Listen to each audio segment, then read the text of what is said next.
ilegal ini. Dari hasil telusuran di Snaker ya? Iya, ilegal. Ibu saya lihatin ya. Dan ketika sudah didatangi oleh pihak di Snaker, ya, jadi ternyata berdasarkan hasil ini secara alamat untuk sementara memang nggak dibenarkan. Ya, Ibu Indonesia bersinergi dengan Dinas Trans Karawang gelar sosialisasi peran serta kaum milenial dalam pencegahan TPPO guna mencegah sekaligus memerangi kasus perdagangan orang yang terjadi.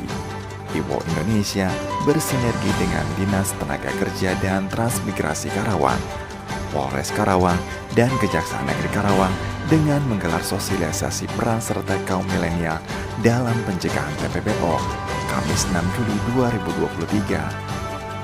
Acara sosialisasi yang digelar tersebut dilaksanakan di Aula Gedung Dinas Trans Karawang dengan dihadiri langsung oleh Kepala Dinas Tenaga Kerja dan Transmigrasi Karawang, Haja Rosmalia Dewi SHMH, Kepala Kejaksaan Negeri Karawang Syaifullah SHMH, diwakili Kasih Pidana Kasus Cakra Nur Budi SH, Kapolres Karawang AKBP Wirdanto Hadinjosno, diwakili Kanit PPA Polres Karawang Ibda Rita Zahara SH, dan Aibtu Ucuy Angelia SH. Ketua DPD Iwo Indonesia Karawang Suhada Wirasasta AMD beserta jajarannya. Dengan peserta seluruh siswa-siswi SMKN 2 Karawang, SMK PGRI 2 Karawang, SMAN 6 Karawang, STIE Budi Pertiwi, dan sebagai moderatornya Wahyu Herianto SEMM. Selanjutnya, sambutan dari Ketua Umum Iwo Indonesia yang diwakili oleh Bapak Suhadawi Sastra. Kepada beliau saya persilahkan. Alhamdulillah pada pagi hari ini kita bisa berkumpul bersama dalam rangka sosialisasi peran serta kaum milenial dalam pencegahan TPPO. Pada kesempatan ini kami dari Iwo Indonesia sangat berterima kasih kepada Kepala Dinas Tenaga Kerja Kabupaten Karawang yang sudah memfasilitasi acara kegiatan sosialisasi TPPO ini, yang mana sinergitas ini bisa terus terjalin antara Iwo Indonesia, Disnaker Karawang, Kapolres Karawang, Kejaksaan Negeri Karawang, dan mudah-mudahan di semua lini ataupun aspek kehidupan dalam rangka penanggulangan TPPO di Karawang pada umumnya. Sambutan sekaligus paparan materi yang akan disampaikan oleh Kepala Kadisnaker Trans Kabupaten Karawang, yaitu Ibu Hajah Rosmalia Dewi SHMH. Kepada Bu Hajah Rosmalia Dewi SHMH, dipersilakan. Bismillahirrahmanirrahim. Assalamualaikum warahmatullahi wabarakatuh. Selamat pagi, Sampurasun. Semangat ya. Yang terhormat Bapak Haji Suhada Wisastra dari Iwo Indonesia. Yang saya hormati Bapak Kapolres Karawang, dalam hal ini diwakili Ibu Kanit PPA Ibu Rita Zahara dan Ibu Angela. Yang saya hormati Kang Wahyu dari STIE Budi Pertiwi.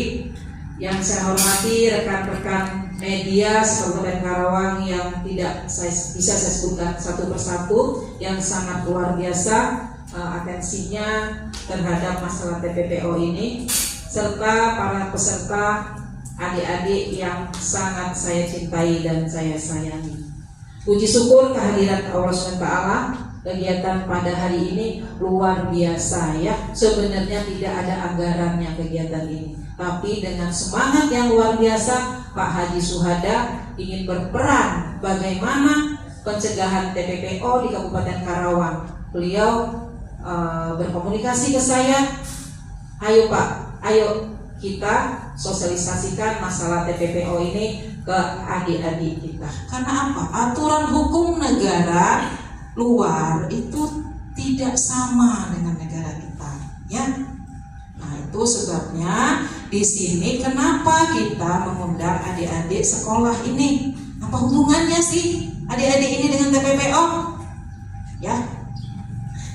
adik-adik nanti yang tidak semuanya bisa kami undang ke sini. Kami berharap yang sudah diundang ke sini dapat menginformasikan ke teman-temannya yang lain, dapat menginformasikan ke tetangganya, ya, betapa bahayanya TPPO.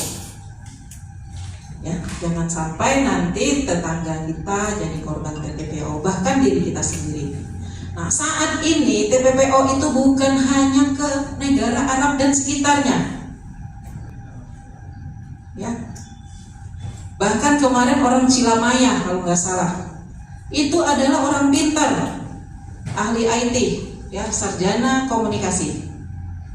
Sekarang banyak direkrut ke Thailand, Vietnam. Mereka ditempatkan di daerah-daerah konflik. Untuk jadi apa? Di sana disuruh nipu secara online orang Indonesia. Viral, nggak bisa. Ujung-ujung orang kita jemput, ya. Sangat mengenaskan. Bahkan kalau dari pengakuannya, ya, yang tidak mau disuruh ditaruh di satu ruangan, dikasih komputer, kan dia punya data tuh, yang suka mungkin ada dengar suka menghack rekening, ya, penipuan online, itu yang dilakukan. Kalau nggak mau disiksa. Kita sudah masuk jaringan itu kemana, ya? Jangan sok wali-walian ke luar negeri, ya. Kalau ingin bekerja ke luar negeri, lakukan sesuai prosedur. Di mana? Datang ke Disnaker, ya. Boleh bekerja ke luar negeri, ya. Banyak peluang bekerja ke luar negeri yang juga dengan cara yang benar. Mungkin sekarang banyak yang ke Jepang, ke Korea, ya. Tapi lakukan dengan cara yang benar. Jangan sampai kita dijerat oleh orang-orang yang tidak bertanggung jawab, ya. Kami sebelumnya saya akan perkenalkan diri, mohon izin Pak Su, ada izin perkenalkannya adik-adik. Nama Ida Rita, pangkatnya Ida, nama Rita Zahara Esa. Saya berdinas di Polres Karawang, menjabat sebagai Kanit PPA. Kanit maksudnya PPA itu yaitu unit yang menangani tentang permasalahan perempuan dan anak. Ya, jadi permasalahan perempuan dan anak yang ada di Kabupaten Karawang itu bermuaranya pasti di kami, termasuk TPPO, itu masuknya ke unit PPA. Jadi TPPO perdagangan orang itu bukan hanya manusia atau orang yang berangkat ke luar negeri saja, adik-adik, ya. Apabila adik-adik bekerja di Punten, ya, di kita juga di Indonesia, misalkan adik-adik bekerja di tempat karaoke, ya, atau di tempat pijit atau spa. Tapi kalau adik-adik bekerja di bawah umur, itu masuk ke tindak pidana perdagangan orang. Karena usia batasan dewasa itu 18 tahun ke atas. Kalau 18 tahun ke bawah itu masih berusia anak-anak kalau hitungan hukum, ya, jadi ya, paham ya. Jadi kalau misalkan adik-adik mau bekerja, jangan tergiur dengan imbalan atau dengan gaji yang besar, ya. Kalau misalkan adik-adik mau bekerja, oh ya, saya mau ditawarkan kerja di tempat karaoke. Karaoke apa dulu nih? Ya, jangan sampai adik-adik punten malah kedepannya malah menjual diri, ya. Itu dilarang, itu tidak boleh, ya. Apalagi sekarang zamannya sudah zaman benar-benar sudah tidak seperti zaman kita dulu, ya, Mas Ana, ya. Kalau zaman saya dulu tahu bioskop saja saya sudah jadi polisi di usia 18-19 tahun. Tapi kalau anak-anak sekarang luar biasa, usia 7 tahun, 8 tahun sudah mengenal Oyo. Adik-adik tahu Oyo? Tahu, ya? Pasti tahu walaupun tidak pernah masuk ya. Pasti tahu. Sangat miris di Kabupaten Karawang, kekerasan seksual terhadap anak juga sangat tinggi selain TPPO Pak Suhada. Sangat tinggi sekali. Saya selama di unit PPA, saya jadi overprotective terhadap anak saya seakhirnya ya. Baik anak laki-laki maupun perempuan jadi khawatir dan was-was. Kalau kita punya anak laki-laki takut menghamili anak orang. Kalau dulu orang tua dulu takut punya anak perempuan, takut hamil di luar nikah. Tapi kalau sekarang baik mau punya anak laki-laki maupun perempuan kita khawatir. Khawatirnya punya anak laki-laki takut menghamili anak orang. Kenapa kita takut punya anak perempuan? Takut hamil di luar nikah. Adik-adik kenal dengan laki-laki tidak ada yang melarang, ya, tidak ada yang melarang. Tapi harus mengenal batasan-batasan di mana kita harus bergaul dengan laki-laki. Jangan sampai kita hanya kenal di sosial media, Facebook, Instagram, Twitter. Satu kali ketemu kita dibawa main, terus kita dibawa ke suatu tempat, akhirnya kita disetubuhi. Yang rugi siapa? Adik-adik, masa depan kalian masih panjang. Ya, kalau kalian mau berbuat sesuatu, kalian harus berpikir panjang ke depannya. Cita-cita kalian, orang tua kalian menyekolahkan kalian itu kepala jadi kaki, kaki jadi kepala. Segala hal gimana caranya supaya anak saya bisa sekolah, bisa sukses, bisa jadi orang yang melebihi orang tuanya. Yang barat, orang tua jadi guru, anak jadi kepala sekolah. Betul ya? Yang bilang orang tua yang punya jadi kuli sawah, anak yang punya sawah. Bener ya? Itu. Jadi saya pesan, saya titip sama adik-adik penerus bangsa. Saya titip masa depan kalian di tangan adik-adik semua. Ya. Kalian kalau mau berbuat apa-apa, pikir panjang, pikir orang tua yang sedang membesarkan kalian. Ya, kalau saya ngomong tentang kekerasan seksual, takutnya panjang lebar 2 jam juga nggak akan selesai. Nanti kalau misalkan saya ada momen, nanti kita Polres Karawang akan undang adik-adik untuk pembahasan tentang kekerasan seksual, ya, biar adik-adik nanti lebih paham. Ya, batasan-batasan seperti itu. Karena sekarang pembahasannya itu tentang TPPO Pak Suhada. Nanti akan narasumber kami yaitu Bu Angela yang akan menyampaikan materi tentang TPPO yang akan disampaikan oleh Polres Karawang. Mungkin itu saja dari kami. Apabila nanti ada yang mau ditanyakan, silakan nanti ada season pertanyaan tanya jawab.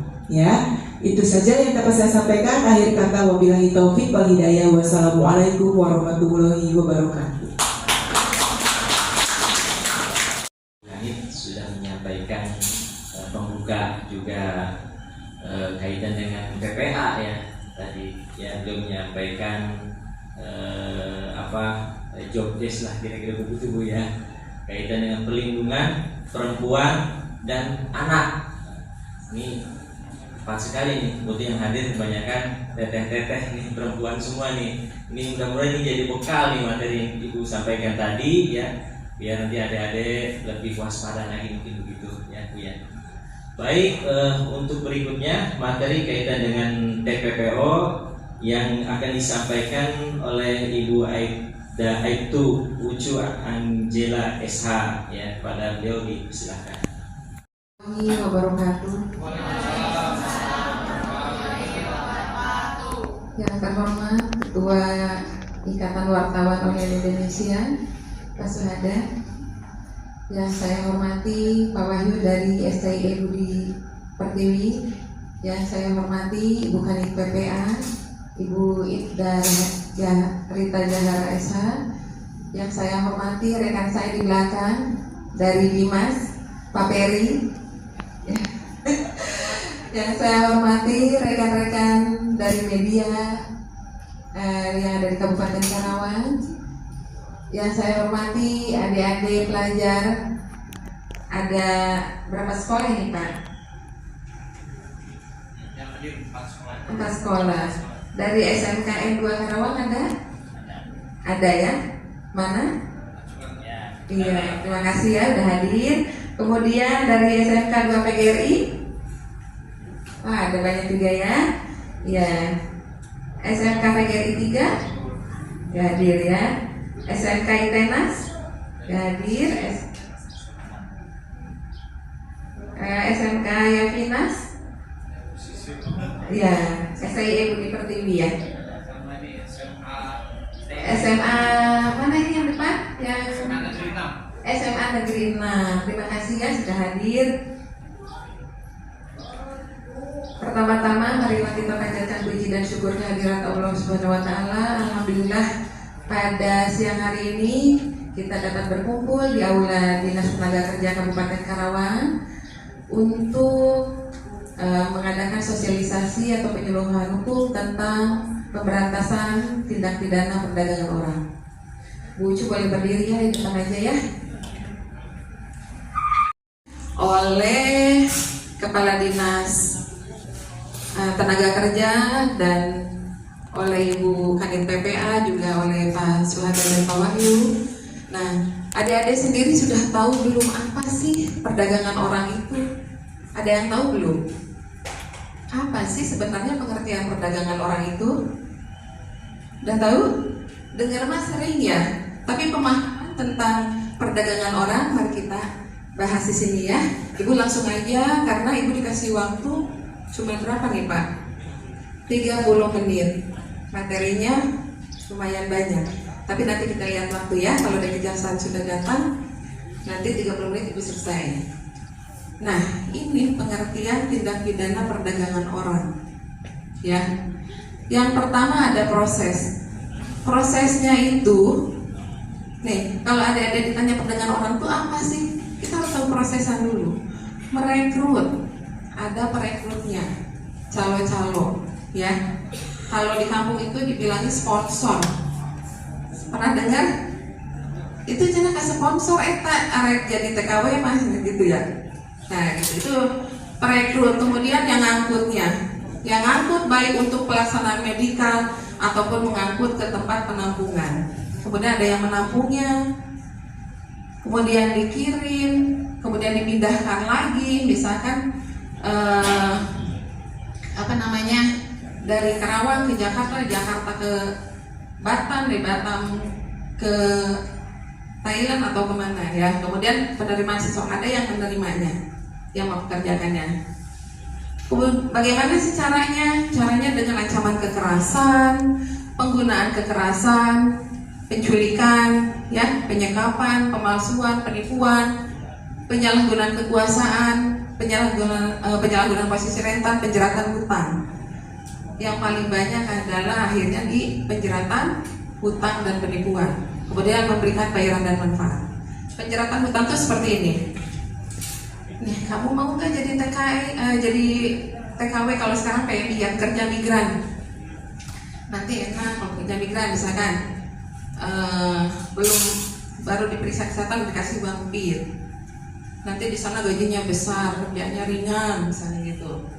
Nah, kemudian dia tidak tahu jalur yang prosedural itu seperti apa, ngikut aja. Ketika mau membatalkan untuk tidak jadi berangkat, karena akhirnya udah agak tahu nih, oh itu ternyata kok nggak melalui Disnaker, pembuatan paspornya juga misalkan paspor untuk wisata gitu. Akhirnya mengundurkan diri, akhirnya nggak bisa. Kalau kamu mengundurkan diri, kamu harus bayar sekian puluh juta. Itu akhirnya karena penjeratan hutang itu mau tidak mau korban akan berangkat, ya, dan akhirnya berangkat dan tereksploitasi. Nah, yang ke satu prosesnya, caranya, kemudian sehingga memperoleh persetujuan dari orang yang memegang kendali atas orang lain tersebut, baik dilaksanakan di dalam negeri maupun di luar negeri untuk tujuan eksploitasi, ya, atau mengakibatkan orang tereksploitasi.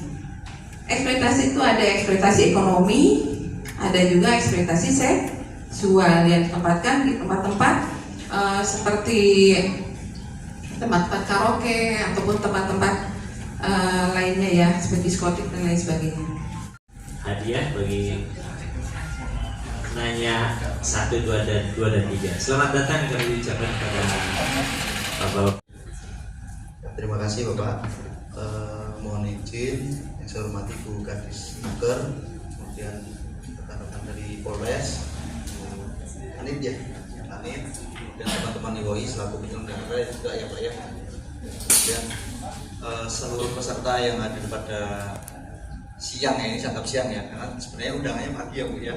Siang hari ini, pertama-tama saya mohon maaf sebesar-besarnya Bu, saya menyampaikan permohonan maaf Pak Kajari. Jadi memang direncanakan pagi tadi Pak Kajari akan menghadiri acara ini dan mengisi acara. Tapi kebetulan beliau ada kegiatan lain juga, mengisi materi di BPN. Tadi saya mendampingi beliau. Terus kemudian perintah beliau saya diminta untuk mengisi di sini. Nah, seperti yang tadi disampaikan oleh moderator, bahwasanya saya diberikan waktu 10 menit. Nah, saya singkat jadi 5 menit. Prinsip saya ikan cepat, ikan gabus ya, lebih cepat lebih bagus. Ya kan, ikan lele, ikan cekalang kan, tidak bertele-tele cepat pulang. Kan gitu ya. Kan sebenarnya gitu ya. Karena saya lihat di depan itu sudah pada gelisah semua ini kayaknya kan, udah menunggu makan siang gitu. Oke. Nah, terkait dengan TPPO ya. Jadi mungkin tadi sudah dijelaskan mengenai pasal demi pasal ya. Pasal demi pasal oleh teman-teman Polres. Pada intinya saya itu satu menggarisbawahi penekanan aja. Yang pertama terkait dengan pelaku TPPO. Nah, pelaku TPPO ini di slide halaman ketiga. Jadi itu adalah satu bisa menjadi dari suami, orang tua, saudara atau tetangga. Itu bisa menjadi pelaku TPPO sendiri karena dia memanfaatkan kedekatan ya. Itu. Terus kemudian dari agen atau calo. Itu bisa dari oknum aparat pemerintah dari desa, itu ada juga yang kemudian bisa menjadi calo. Ada nggak seperti itu? Ada Mas. Itu karena ini bisnis gelap yang menggiurkan ya bagi mereka. Terus kemudian dari misalkan teman-teman ini mengikuti perekrutan tenaga kerja ya, itu dari oknum perusahaan perekrut TKI itu juga bisa. Kemudian dari majikan sebelumnya, misalkan bekerja dalam ikut bekerja di tempat seseorang, kemudian orang ini ternyata punya niat jelek ya, kemudian menjadi TPPO nanti, itu bisa juga. Nah, terus kemudian yang kemudian harus kita garis bawahi di sini terkait dengan pasal, penerapan pasal, mungkin saya nggak akan membahas lagi karena dari Polres pasti sudah membahas tadi panjang lebar. Tetapi yang harus saya bawahi di sini terkait dengan pemberatan pidana. Jadi pemberatan pidana yang pertama adalah saya nggak kelihatan itunya Pak. Jadi saya harus membuka. Oh ya, mohon izin saya berdiri ya Pak ya, karena nggak kelihatan. Jadi lanjut Pak, lanjut.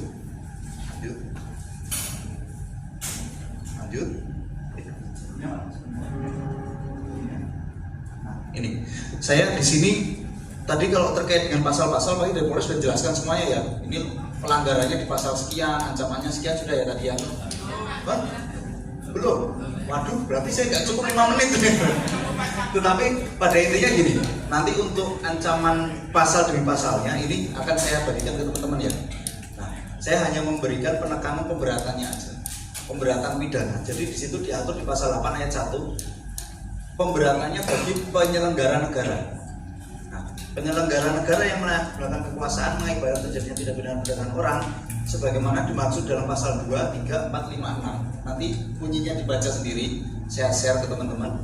Itu ditambah sepertiga dari ancamannya. Misalkan ancamannya itu 12 tahun, dia ditambah lagi sepertiga. Jadi berapa tahun? Saya matematika saya jelek soal, makanya saya masuk IPS ini. Nah, sepertiga dari 20 tahun, jadi 16 tahun. Gitu. Jadi pemberatannya bagi penyelenggara negara. Nah, kualifikasi penyelenggara negara itu nanti teman-teman bisa lihat di Undang-Undang Nomor 28 Tahun 99. Di situ disebutkan penyelenggara negara adalah, nah itu adalah undang-undang terkait dengan penyelenggaraan negara yang bersih dari KKN. Itu definisi dari penyelenggara negara dari situ. Next. Kemudian pemberatan lagi adalah percobaan. Nah, ini teman-teman dari Fakultas Hukum atau dari SMK ya, sekolah ya? Mohon maaf, ini saya karena tidak tahu. Dari ketika belajar hukum, ketika seseorang melakukan percobaan tindak pidana, itu ancaman pidananya dikurangi sepertiga. Itu ancaman pidananya dikurangi sepertiga. Jadi misalkan dia melakukan contoh percobaan pencurian, misalkan dia diancam 3 tahun, dia dikurangi sepertiga dari 3 tahun. Jadi dikurangi setahun, 2 tahun. Nah, percobaan itu seperti apa? Jadi misalkan harus ada niat dulu itu ada, kemudian harus ada permulaan pelaksanaan. Misalkan nyolong, mencuri ya, bahasanya mencuri, dia sudah ada niat mencuri, kemudian ada permulaan pelaksanaan, misalkan mencuri masuk ke rumah, dia udah nyongkel, sudah. Tetapi unsur yang ketiga adalah ketika permulaan pelaksanaan itu tidak selesai karena bukan atas kehendak sendiri, dipergoki oleh orang, lari dia. Nah, ketika ditangkap dia melakukan percobaan pencurian. Contoh seperti ini. Jadi ketika dia melakukan percobaan melakukan tindak pidana perdagangan orang, kalau dalam KUHP tadi pencurian itu dikurangi sepertiga. Kalau di sini hukumannya sama, itu pemberatannya. Makanya kemudian dia itu tidak diberikan pengurangan sepertiga, tetapi sama hukumannya dengan pelaku. Ya, itu yang pertama, percobaan. Yang kedua, kemudian melakukan pembantuan. Nah, pembantuan orang yang membantu melakukan percobaan itu kalau dalam KUHP itu Kitab Undang Hukum Pidana itu diatur di pasal 56. Ancamannya juga sama, itu dikurangi sepertiga. Ketika kita membantu orang melakukan tindak pidana, misalkan orang tadi mencuri, mau mencuri masuk ke rumah, kita menyediakan tangganya. Atau mungkin nanti ketika dia keluar kita menyediakan tangganya yang gede gampang keluar, atau kita menyembunyikan, dan itu kan pembantuan, membantu. Nah, itu kalau dalam Kitab Undang-Undang Hukum Pidana itu dikurangi sepertiga. Tetapi kalau dalam TPPO ini khusus hukumannya sama, jadi tidak ada pengurangan. Dia dianggap sama dengan pelaku tindak pidana perdagangan orang. Itu yang kemudian menjadi penekanan saya. Jadi yang tadi penyelenggara negara itu ada pemberatannya, kemudian pembantuan percobaan itu ada pemberatannya. Pemberatannya tidak dikurangi sepertiga kalau percobaan pembantuan. Oke?